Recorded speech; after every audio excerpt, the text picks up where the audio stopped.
Extend commerce class. मैं आपका educator Ravi Roshan स्वागत करता हूं आपका अपने official YouTube channel extend commerce class पर। और आज हम आपके लिए बीएसटी की क्लास लेकर आए हैं, जहां हम सेकेंड चैप्टर अपना शुरू कर चुके हैं, फॉर्म ऑफ बिजनेस ऑर्गेनाइजेशन।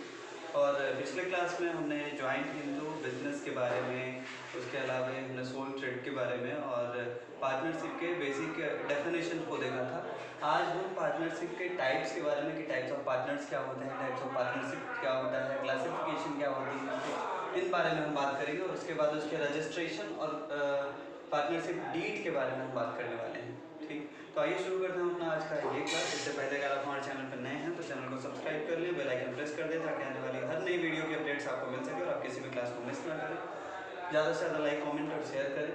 आइए शुरू करते हैं अपना आज का ये क्लास। और टाइप्स ऑफ पार्टनर्स की अगर हम बात करें तो पहला टाइप है इसका एक्टिव पार्टनर, जिसका मतलब होता है सक्रिय साझेदार। सक्रिय साझेदार का मतलब है ऐसा साझेदार जो व्यवसाय में पूंजी के साथ साथ, पूंजी लगाने के साथ साथ उसके मैनेजरियल एक्टिविटी में, उनके सारे क्रियाकलाप में एक्टिव रहता है, सारी चीज़ों में पार्टिसिपेट करता है, उसे हम एक्टिव पार्टनर बोलते हैं। दूसरा है डोरमेंट पार्टनर या स्लीपिंग पार्टनर। ये जो पार्टनर होते हैं ये व्यवसाय में पूंजी तो जरूर लगाते हैं, लेकिन इनका बाकी चीज़ों में, जैसे मैनेजरियल एक्टिविटी में, बाकी चीज़ों में इनका कोई हस्तक्षेप नहीं होता है, इसलिए इसे स्लीपिंग और डोरमेंट पार्टनर कहा गया है। इसी तरह से कुछ और पार्टनर्स हैं, जैसे सीक्रेट पार्टनर जो होते हैं, ये पार्टनर तो होते हैं बिजनेस फॉर्म में, लेकिन कोई जानता नहीं है कि ये पार्टनर हैं। ठीक है, लोगों के नज़र में ये पार्टनर नहीं होते हैं, बस सीक्रेटली ये पार्टनर बन जाते हैं। नॉमिनल पार्टनर इसी तरह से जो होते हैं कि नाम मात्र के पार्टनर होते हैं, ये एज अ डोरमेंट पार्टनर हम इसे बोल सकते हैं। ये जो होते हैं पार्टनर होते हैं, लोगों को पता है कि ये पार्टनर होते हैं, लेकिन इनका बाकी की एक्टिविटी में कोई हस्तक्षेप नहीं होता। और दूसरी चीज़ें कि ये उसके मैनेजरियल एक्टिविटी में भाग नहीं लेते, इनको बस प्रॉफिट या लॉस जो भी शेयर है इनका उनसे मतलब होता है। तो इसी तरह से है पार्टनर्स बाय स्टॉपल और लास्ट है पार्टनर्स बाय होल्डिंग ऑन। तो इस तरह से ये 6 टोटल टाइप्स के पार्टनर्स के, इन दोनों के बारे में या जो भी है इन सब के बारे में अगर आपको डिटेल्स चाहिए तो आपको पीडीएफ लिंक, पीडीएफ के लिए आपको जुड़ना होगा हमारे व्हाट्सएप ग्रुप से। और इसके लिए आपको कमेंट बॉक्स में जाकर अपना नाम और अपना मोबाइल नंबर, जो व्हाट्सएप नंबर है आपका, वो ऐड कर देना आपको कमेंट में। फिर मैं आपको वहाँ से जोड़ दूँगा इलेक्ट्रॉनिक कॉमर्स के ऑफिशियल व्हाट्सएप ग्रुप से, और वहाँ आपको पीडीएफ हिंदी और इंग्लिश दोनों मीडियम में अवेलेबल हो जाएंगे, जहाँ पे इन सब का फुल्ली डिस्क्रिप्शन अवेलेबल है। टाइप्स ऑफ पार्टनरशिप की अगर हम बात करें तो इनका 2 बेसिस पे क्लासिफिकेशन होता है। पहला होता है इसका ड्यूरेशन के बेसिस पे, classification on the basis of duration, जिसमें पहला होता है पार्टनरशिप एट विल। ये क्या होता है कि ये होता है कि आप शुरू में सबसे पहले पार्टनरशिप डीड बनाएंगे, फिर पार्टनरशिप फॉर्म के लिए एप्लीकेशन देंगे, और उसके बाद आपका पार्टनरशिप जो है वो रन होने लगेगा। बाद में अगर कोई ऐसी कंडीशन आती है या बहुत दिन जब चल गया बिजनेस या किसी और कारण से जब डिसोल्यूट करने की बात आएगी, तब आपका पार्टनरशिप फॉर्म डिसोल्यूशन होगा। मतलब इसके लिए हम ये कह सकते हैं कि कोई एज इसका डिटरमाइन नहीं होता है, ये अकस्मात किन्हीं कारणों से बंद होता है। ठीक है, अकस्मात किन्हीं कारणों से इसका डिसॉल्व होता है। दूसरा है पर्टिकुलर पार्टनरशिप, ये किसी पर्टिकुलर पर्पस के लिए ही होता है। ठीक, जैसे मान लीजिए कि कोई पर्टिकुलर प्रोजेक्ट है कि हाँ हमें ये एक मान लीजिए अपार्टमेंट बनाना है, उस अपार्टमेंट के लिए हमने पार्टनरशिप करी कि अपार्टमेंट जो होगा हमारा वो जैसे ही बनेगा, तो वो अपार्टमेंट जैसे ही बन के कम्प्लीट हुआ, हमारी ये पार्टनरशिप जो थी वो खत्म हो जाएगी, वो डिसॉल्यूट हो जाएगी। क्लियर है, तो इसी को बोलते हैं पार्टिकुलर पार्टनरशिप। आगे बात समझ में। तो ये था हमारा ड्यूरेशन के बेसिस पे क्लासिफिकेशन। अब बात हम करेंगे लायबिलिटीज़ के बेसिस पे। तो पहला है जनरल पार्टनरशिप और दूसरा है लिमिटेड पार्टनरशिप। जनरल पार्टनरशिप में क्या होता है कि हर साझेदार का असीमित दायित्व होता है, अनलिमिटेड लायबिलिटीज़ होती हैं। अगर वो अक्षम होते हैं लायबिलिटीज़ को पे करने में, अगर वो असमर्थ होते हैं लायबिलिटीज़ को पे करने में, तो इंडिविजुअली फिर उनसे उनके पर्सनल एसेट्स को बेच के भी बाहरी दायित्वों का भुगतान किया जाता है। तो इसीलिए कहा जाता है कि सारे पार्टनर्स के अनलिमिटेड लायबिलिटीज़ होते हैं जनरल पार्टनरशिप में। दूसरी ओर अगर लिमिटेड पार्टनरशिप की हम बात करें तो इसमें से कुछ एक पार्टनर जो होते हैं उनका लायबिलिटीज़ अनलिमिटेड होता है, कुछ एक का लायबिलिटीज़ लिमिटेड होता है। तो जिनका लिमिटेड लायबिलिटीज़ होता है उनमें क्या होता है कि उनके साथ वो केवल कैपिटल इन्वेस्ट करते हैं, उसके बाद बाकी की एक्टिविटी में वो हिस्सा नहीं लेते हैं, बिजनेस के जो एक्टिविटीज़ होते हैं उसमें वो हिस्सा नहीं लेते हैं, और इसके कारण उनका लायबिलिटी जो है वो लिमिटेड हो जाता है। वो बाहरी दायित्वों को चुकाने के लिए बाध्य नहीं होते हैं कि जब कभी डिसॉल्यूट होगा या जब कभी ऐसी दशा होगी, जब ऐसी सर्कमस्टांसेस बनेगी कि पेमेंट करना होगा बाहरी दायित्वों का, तो उस समय इनको ऐसा कुछ नहीं भुगतना पड़ता है। और अगर लिमिटेड पार्टनर्स जो हैं वो दिवालिया भी हो जाते हैं, उनकी मृत्यु हो जाती है, वो पागलपन के शिकार हो जाते हैं, तो इन सारे कंडीशन में भी हमारा पार्टनरशिप फॉर्म जो है वो डिसॉल्व नहीं होगा। ठीक, तो ये अंतर है। आगे हम बढ़ते हैं और देखते हैं पार्टनरशिप डीड क्या होता है। तो पार्टनरशिप डीड की अगर हम बात करें तो ये क्लियर एग्रीमेंट होता है जिसमें टर्म और कंडीशंस मेंशंस किए जाते हैं बाकी के पार्टनर्स के बीच कि उनको क्या उनके लायबिलिटीज़ हैं, क्या उनकी ड्यूटीज़ हैं, क्या उनके ऑब्लिगेशंस हैं, ये सारी चीज़ें उसमें मेंटेन की जाती हैं। ठीक, देखते हैं इसके डेफिनेशन को। पार्टनरशिप डीड जो है clear agreement with respect to the term conditions and all aspects containing the partners in relationship such an agreement can be oral और रिटन। मतलब कि एग्रीमेंट जो होता है वो ओरल भी हो सकता है, रिटन भी हो सकता है। मैंडेटरी नहीं है कि आपको रिटन रखना है। रिटन इसलिए रखा जाता है या इसलिए एडवाइजेबल होता है, ये इसलिए सलाह दी जाती है कि आप रिटन एग्रीमेंट रखें ताकि इन फ्यूचर अगर कोई ऐसी बात होती है, अगर कोई ऐसा डिस्प्यूट होता है तो एज एन एविडेंस वो आपका काम करता है। ठीक, वही लिखा है यहाँ पे, such an agreement can be oral और written. It is advisable to have a written agreement as it constitute an evidence of the conditions agreed upon. ठीक, तो ये हमारा पार्टनरशिप डीड है। अब बात करें हम आगे, the written agreement which specifies the terms and conditions that govern the partnership is called the partnership deed. एक रिटन एग्रीमेंट, एक लिखित दस्तावेज जिसमें वो सारी चीज़ें स्पेसिफाई की गई हों, वो सारे टर्म्स और कंडीशन स्पेसिफाई की गई हों कि किसी भी पार्टनरशिप फर्म को कैसे रन किया जाएगा, कैसे गवर्न किया जाएगा, उसे हम पार्टनरशिप डीड कहते हैं। पार्टनरशिप डीड में क्या क्या होता है, इसके क्या मटेरियल्स होते हैं, इसके क्या कंटेंट्स होते हैं, वो लिखा है। The partnership deed generally includes the following aspects. क्या होता है, तो पहले नेम ऑफ द फर्म होता है, फर्म का नाम होता है कि क्या नाम है फर्म का। दूसरा nature of business and location of business, व्यवसाय की प्रकृति क्या है, वो किस चीज़ का व्यापार है, इसकी चर्चा की जाती है। लोकेशन कहाँ है उसका, ये भी लिखा जाता है। ड्यूरेशन ऑफ बिजनेस, जैसा कि मैंने आपको पहले ही कहा कि लिमिटेड पार्टनर ये पार्टनरशिप एट विल और पार्टिकुलर पार्टनरशिप ये जो है, तो यहाँ पे ड्यूरेशन ऑफ बिजनेस से ये मतलब है कि आपका जो ये पार्टनरशिप फर्म है ये कितने सालों तक के लिए है, अगर है तो कितने सालों तक के लिए, इस बात की चर्चा भी कर देनी होती है यहाँ पे। Investment made by each partner, her partners ने कितने कैपिटल इन्वेस्ट किए हैं ये भी जिक्र होता है यहाँ पे। Distribution of profit and losses, profit और लॉस शेयरिंग रेशियो जो होगा वो क्या रखा जाएगा, कैपिटल के रेशियो में होगा, इक्वली होगा या फिर जो भी है वो यहाँ पे मेंशन करना होता है।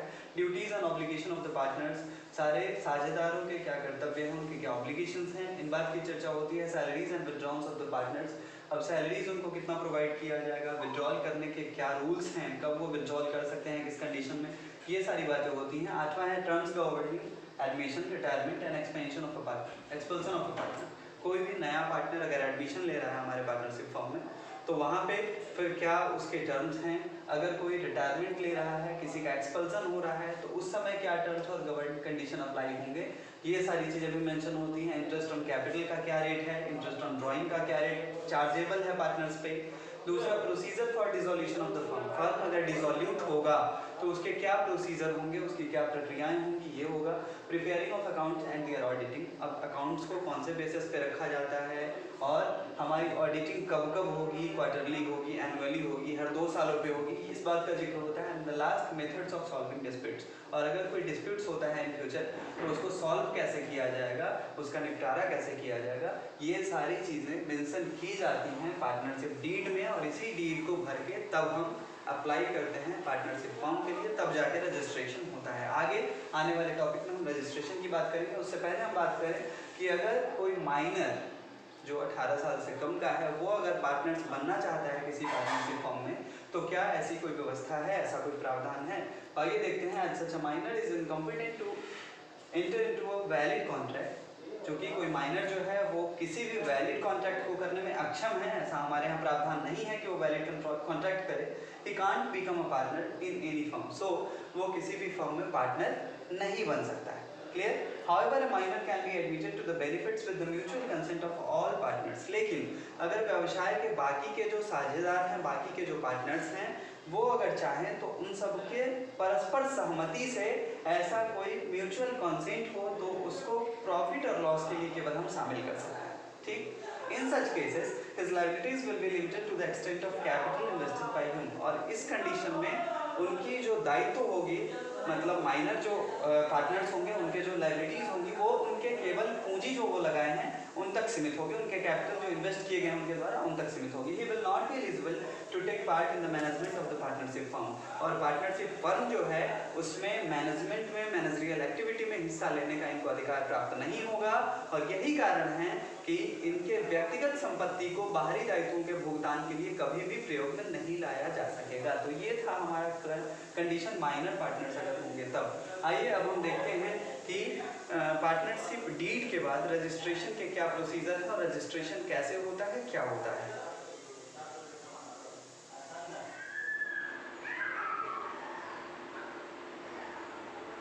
तो आइए अब बात करें हम students, registration of A partnership firm क्या होता है, कैसे रजिस्ट्रेशन होता है। सबसे पहले रजिस्ट्रेशन क्या होता है ये जानते हैं। Registration of a partnership firm means entering of the firm's name along with the prescribed particulars in the register of firms kept with the registrar of firms। मतलब कि रजिस्ट्रेशन जो है वो एक प्रोसीजर है जिसमें कोई फर्म अपने नाम से बिजनेस में एंटर करती है, कुछ पार्टिकुलर्स के साथ, कुछ ऑब्जेक्टिव के साथ, उसका अपना रजिस्टर होता है, उसके रजिस्ट्रार होते हैं फर्म के। It provides conclusive proof of the existence of partnership firm, और ये कंक्लूसिव प्रूफ होता है, ठीक है, प्रूफ होता है कि एविडेंस होता है कि हमारी पार्टनरशिप फर्म जो है वो अब अस्तित्व में आ चुकी है। It is an existence. Okay, it is optional for a partnership firm to get registered. The consequence of non registration of the firm as follows. मतलब कि ये वैकल्पिक है, ऑप्शनल है किसी भी पार्टनरशिप फर्म के लिए कि वो रजिस्ट्रेशन करवाए या ना करवाए, ये उसकी इच्छा पे डिपेंड करता है। लेकिन अगर वो रजिस्ट्रेशन नहीं करवाते हैं तो कुछ एक चीज़ों से उन्हें डिप्राइव्ड ऑफ किया जाता है, मतलब उन्हें वंचित रहना पड़ता है इन चीज़ों से। तो क्या कंसिक्वेंसेस होते हैं इसके, क्या परिणाम होते हैं इसके, आइए हम देखते हैं कि अगर कोई फर्म नॉन रजिस्टर्ड है, अगर उसने रजिस्ट्रेशन नहीं करवाया है तो क्या असर होगा। सबसे पहला, partner of N unregistered firm can't file a suit against the firm और अदर पार्टनर। मतलब कि एक अनरजिस्टर्ड फर्म का जो पार्टनर होगा, जो साझेदार होगा, वो केस फाइल नहीं कर सकता है, ठीक है, वो कोई सूट फाइल नहीं कर सकता है किसी फर्म के खिलाफ या किसी और पार्टनर के खिलाफ। दूसरी बात, the firm can't file a suit against third parties and, और दूसरी बात क्या है कि फर्म जो है वो थर्ड पार्टीज के खिलाफ कोई केस अप्लाई नहीं कर सकती, कोई केस सूट नहीं कर सकती। और तीसरा है, the firm can file A case against the partners, और फर्म जो है वो पार्टनर के खिलाफ भी कोई केस सूट नहीं कर सकता, कोई एप्लीकेशन सूट नहीं कर सकता उनके अगेंस्ट में, ठीक। आगे लिखा, the process of getting a firm registered is as follows. अब रजिस्ट्रेशन का जो प्रोसीजर है, जो प्रोसेस है वो क्या है, हम इसे देखेंगे। तो सबसे पहले रजिस्ट्रेशन की प्रोसेस अगर हम बात करें तो सबसे पहला प्रोसीजर है उसका submission of application in the prescribed form to the registrar of a firm. मतलब कि जो रजिस्ट्रार होते हैं फर्म के, उनके यहाँ एक प्रिस्क्राइब्ड फॉर्मेट होता है, उसी फॉर्मेट में हमें उस फॉर्म को भर के विधिवत और तब जमा करना होता है, ठीक। The application should contain following particulars. क्या क्या होने चाहिए उस एप्लीकेशन में, तो उस एप्लीकेशन में नेम ऑफ द फर्म होना चाहिए, फर्म का नाम क्या है। दूसरा, लोकेशन ऑफ द फर्म होना चाहिए कि फर्म जो है उसकी वेबसाइट कहाँ पे चल रही है, उसका लोकेशन क्या है।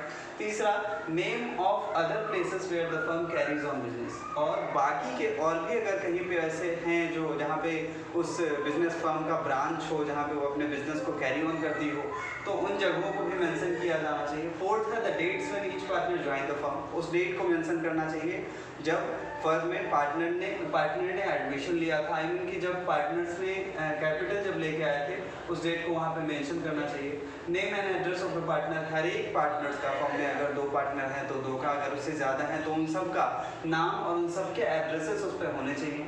ड्यूरेशन ऑफ पार्टनरशिप फर्म, अगर ये पार्टनरशिप फर्म किसी खास ड्यूरेशन के लिए खोली गई है तो उस ड्यूरेशन को भी यहाँ मेंशन किया जाना चाहिए, वो 2 साल है, 5 साल है, उससे भी ज़्यादा है, जो कुछ भी है वहाँ पे मेंशन होना चाहिए। This application should be signed by all the partners, और ये बहुत ज़रूरी है कि उस एप्लीकेशन फॉर्म में जितने भी पार्टनर्स हैं उन सब के दस्तखत होने चाहिए, हस्ताक्षर होने चाहिए, ठीक है। तो एप्लीकेशन नेसेसरी है वहाँ पे।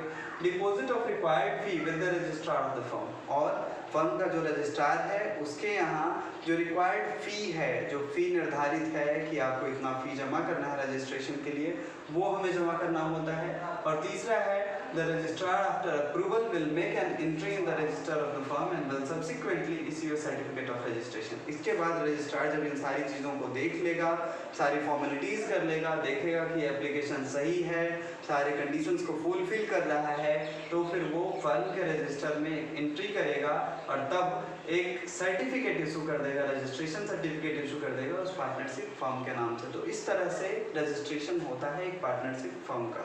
आज के इस क्लास में, आज के इस सेशन में हमने पार्टनरशिप के बारे में, पार्टनरशिप के डेफिनेशन को तो पिछले ही क्लास में हमने देख लिया था। आज हमने रजिस्ट्रेशन, उसके अलावा डीड के बारे में कि बिजनेस डीड क्या होता है, पार्टनरशिप डीड क्या होता है, types of partners, types of partnership firm, इन चीज़ों को देखा। होप कि आपको ये वीडियो अच्छी लगी है और आगे की क्लास में हम फिर से अपने इसी चैप्टर को बढ़ाते हुए कुछ और टॉपिक्स को लेकर आपके सामने आएंगे। तब तक के लिए आप अपना ख्याल रखिए, मन लगा के पढ़िए। Thank you very much for watching this video. Have a nice day.